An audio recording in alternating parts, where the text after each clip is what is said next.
نحمده ونصلي على رسوله الكريم أما بعد فأعوذ بالله من الشيطان الرجيم بسم الله الرحمن الرحيم واتقوا يوما لا تجزي نفس عن نفس شيئا صدق اللہ العظیم۔ یہ جو آیت ہے اور اسی طرح کے اور آیات بھی ہے، ان سے متعلق یہ ایک بات بہت ہی اہم ہے، تو سمجھنے کی بات ہے وہ یہ ہے کہ کیا قیامت کو، روز محشر کو، حشرگاہ کے دن کوئی شخص دوسرے کے کام آئے گا یا نہیں؟ کوئی شخص دوسرے کو نفع پہنچا سکے گا یا نہیں؟ تو یہ نفع پہنچانے، کام دینے، جو کوئی کام آئے کسی کو، یہ آ سکتا ہے یا نہیں قیامت کو؟ تو اس حوالے سے چند آیتیں ہیں۔ بظاہر کچھ اور مفہوم ہے ان آیات کی، لیکن ان کی تفسیر میں، ان آیات کی تشریح میں پھر آپ سمجھ جائیں گے کہ دراصل ہمیں کیسا عقیدہ رکھنا چاہیے۔ تو آیے دیکھتے ہیں ان آیات کو۔ سب سے پہلے جو بظاہر ان آیات سے جو معلوم ہوتا ہے، پھر اس کے بعد ہم ان کے جو جائزہ ہے، قرآن اور حدیث جو ان کی جو تشریح ہے، جو تفسیر ہے، اس حوالے سے سب سے پہلی جو آیت ہے سورہ بقرہ کی، وَاتَّقُوا يَوْمًا لَا تَجْزِي نَفْسٌ عَن نَفْسٍ شَيْئًا، کہ ڈرو اس دن سے کہ جس دن کوئی دوسرے کے کام نہیں آئے گا۔ اسی طرح سورہ بقرہ کی ایک اور آیت ہے، بیان ہی اسی طرح ہے، مشابہ ہے اس آیت کی، رکو نمبر 15 میں ہے۔ اور ایک آیت ہے اللہ تعالیٰ کا سورہ لقمان میں، یا ایھا الناس اتقوا ربکم واخشوا یوما لا یجزی والد عن ولدہ ولا مولود هو جاز عن والدہ شیئا، کہ روز قیامت کو کوئی شخص، کوئی والد اپنے بیٹے کو یہ کام نہیں آئے گا، فائدہ، نفع نہیں دے سکتا ہے، اور اسی طرح بیٹا جو ہے وہ والد کو بدلہ، فائدہ یہ نہیں دے سکتا ہے۔ اور اسی طرح ایک آیت ہے سورہ نجم میں ہے، سورہ انفطار میں ہے، یوم لا تملک نفس لنفس شیئا والامر یومئذ للہ، لا تملک نفس لنفس شیئا۔ اس دن کو یاد کرو کہ کوئی نفس دوسرے نفس کو وہ کوئی فائدہ وہ اس کو نہیں دے سکتا ہے، مالک نہیں بنا سکتا ہے کسی کو فائدے کا۔ والامر یومئذ للہ، اس دن حکم صرف اللہ ہی کا ہے۔ اسی طرح اور آیات میں ہے سورہ دخان کی، یوم لا یغنی مولا عن مولا شیئا ولا هم ینصرون، دوست کو کام نہیں آئے گا۔ الاخلاء یومئذ بعضهم لبعض، اس دن جو دوست ہوتے ہیں وہ ایک دوسرے کے دشمن ہوں گے۔ یہ ان آیات میں بظاہر تو یہ ہے کہ کوئی شخص دوسرے کے کام نہیں آئے گا قیامت میں، روز محشر میں۔ لیکن چند ایک اور آیات کو ہم دیکھتے ہیں۔ ان میں سورہ طور کی ایک آیت ہے، قال فما خطبکم، جو پارہ ہے اس میں سورہ طور ہے، اس میں اللہ تعالیٰ کا ارشاد ہے۔ سب سے پہلے متقین کا ذکر ہے کہ ان المتقین فی جنات و نعیم، جو متقین لوگ ہیں وہ جنات میں ہوں گے اور وہ نعیم نعمتوں میں ہوں گے۔ پھر آگے جا کے اللہ تعالیٰ کا قول ہے، والذین آمنوا، وہ لوگ جنہوں نے ایمان لائے، واتبعتہم ذریتہم بایمان، اور ان کی اتباع ان کی ذریت، ان کی اولاد نے ایمان کی حالت میں کی، الحقنا بہم ذریتہم، تو ان کے اولاد ہم ان کے ساتھ ملائیں گے۔ تو یہ روز جزا کے دن کا معاملہ ہوگا کہ اللہ تعالیٰ ان لوگوں کو جو متقین ہے، اعلیٰ درجے پر فائز لوگ ہیں، تو اعلیٰ درجے پر فائز لوگ جو ہوں گے، تو پھر ان کی جو ذریت ہے، اولاد ہے، ان کی جو بیویاں ہیں، ازواج ہے، الحقنا بہم ذریتہم، تو ان کی ذریت کو ہم ان کے ساتھ ملائیں گے، ملحق کریں گے۔ تو اس اللہ تعالیٰ کی اس قول میں، اس آیت میں یہ بیان ہے کہ ہم بعض لوگوں کو جو کم درجے پر ہوں گے، ان کے اولاد کو جو کم درجے پر ہے بنسبت اپنے آباء و اجداد کے جو متقین ہیں، تو ہم ان کو ان کے ساتھ ملائیں گے۔ ایک اور آیت میں سورہ رعد کی ہے کہ اولئک لہم عقبی الدار والذین صبروا ابتغاء وجہ ربہم، جن لوگوں نے اللہ کی خاطر، اللہ کی رضا کے لیے صبر کی اس دنیا میں، وأقاموا الصلاۃ، نماز کو قائم رکھا، وانفقوا مما رزقناہم سرا وعلانیہ، اور اپنے مال میں سے وہ خرچ کرتے رہے اعلانیہ طور پر بھی اور پوشیدہ طور پر بھی، وَيَدْرَؤُونَ بِالْحَسَنَةِ السَّيِّئَةِ، اور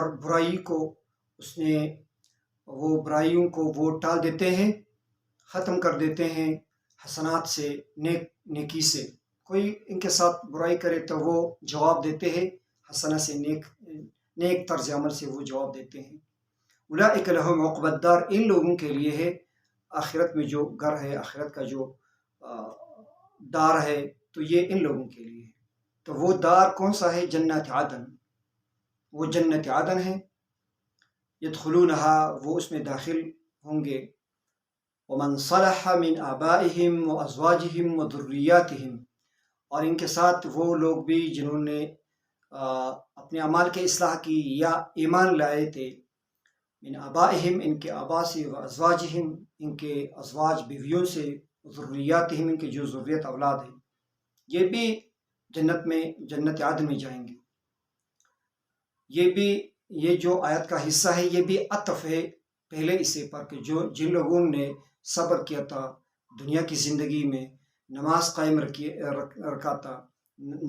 کرتے تھے اور انفاق فی سبیل اللہ کرتے تھے، تو ان کے لیے جنت عدن ہے۔ اور اسی طرح وہ لوگ جنہوں نے صالح عمل کیے یا ایمان لائے، تو وہ بھی ہم ان کو ساتھ لائیں گے، ان کے ساتھ کر دیں گے جنت عدن میں۔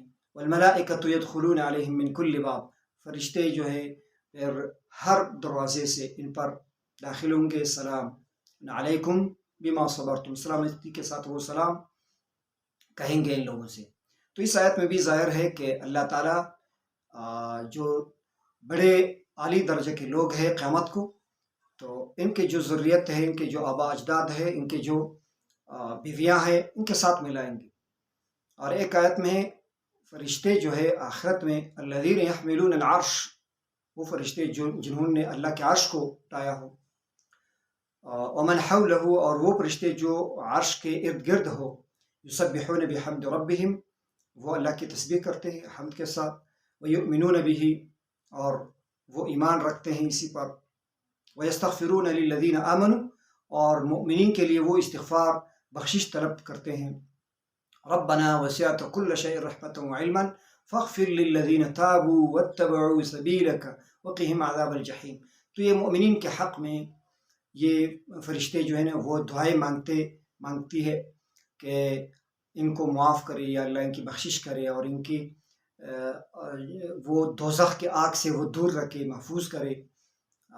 آگے جو آیت ہے فرشتوں کی دعا ہے، ربنا وادخلهم جنات عدن التي وعدتهم ومن صلح من آبائهم وازواجهم وذرياتهم انك انت العزیز الحکیم۔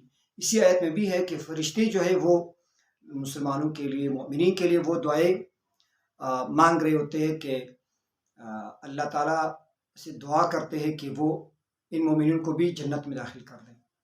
تو یہ فرشتوں کی طرف سے تو یہ فائدہ ان آیات میں ظاہر ہے، اور اللہ تعالیٰ کی طرف سے یہ بعض آیتوں میں یہ ثابت ہے۔ اور بعض مومنین جو اپنے تقرب اللہ کی وجہ سے کہ وہ خود اللہ کے قریب تھے، تو پھر ان کی وجہ سے ان کے جو ذریت ازواج ہیں ان کو بھی اللہ تعالیٰ ان کے کام آئیں گے، وہ لوگ جو بڑے ہیں، چھوٹے لوگ جو ان کے چھوٹے ہوتے ہیں ان کے کام آئیں گے۔ تو ان آیات میں پھر یہ بظاہر اگر ہم دیکھ لیں تو دو طرح کی آیات ہیں۔ بعض آیات میں یہ ہے کہ کوئی کسی کے کام نہیں آئے گا، 4-5 آیتیں ہیں، اور بعض آیات میں ہیں کہ وہ کام آئیں گے۔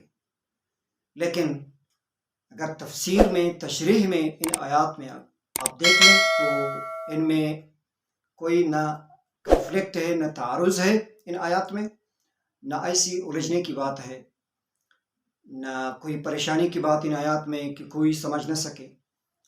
تو سب سے پہلے وہ جو آیت ہے سورہ بقرہ کی 2 آیتیں ہیں، وَاتَّقُوا يَوْمًا لَا تَجْزِي نَفْسٌ عَن نَفْسٍ، تو اس میں نفس 2 مرتبہ آیا ہے، جو کہ کوئی نفس دوسرے نفس کے کام نہیں آئے گا۔ تو اس سے ایک نفس مؤمن ہے، دوسرا نفس مراد ہے کافر، کہ نفس مؤمن جو ہے نفس کافر کے کام نہیں آئے گا۔ اسی طرح جو باپ بیٹے کے کام نہیں آئیں گے تو اس سے باپ جو ہے وہ مومن اور بیٹا کافر ہو، اور بیٹا والد کے کام نہیں آئے گا تو بیٹا مومن والد کافر ہو، تو پھر وہ ایک دوسرے کے کام نہیں آئیں گے۔ بہت سے آیات میں ایک ونادا اصحاب النار اصحاب الجنہ، آخرت کو پھر وہ جو جہنم میں ہوں گے وہ لوگ ان لوگوں سے فریاد کریں گے جو جنت میں ہوتے ہیں کہ انفیضوا علینا من الماء اور مما رزقکم اللہ، کہ ہمیں کچھ پلائے، ہمیں کچھ کھلائے جو اللہ تعالیٰ نے آپ کو دیے تو ہمیں دے دے۔ تو اس طرح کے وہ پھر بہت سے فریادیں وہ کرتے رہیں گے، لیکن ان کو کوئی فائدہ نہیں دے سکتا ہے۔ یعنی مومن کافر کے کام نہیں آئے گا، کافر کے کام تو بالکل نہیں آ سکتا ہے، وہ دونوں خسارے میں رہیں گے۔ لیکن مومن جو ہے مومن کو وہ نفع دے سکتا ہے اللہ کے اذن سے۔ وہ جیسا کہ شفاعت کے حوالے سے ہے کہ حضور علیہ الصلوۃ والسلام شفاعت کر سکیں گے۔ حضور علیہ الصلوۃ والسلام کے امت میں جو شہداء ہے وہ بھی شفاعت کرنے والے ہوں گے اللہ کے اذن سے، اللہ کے اجازت سے۔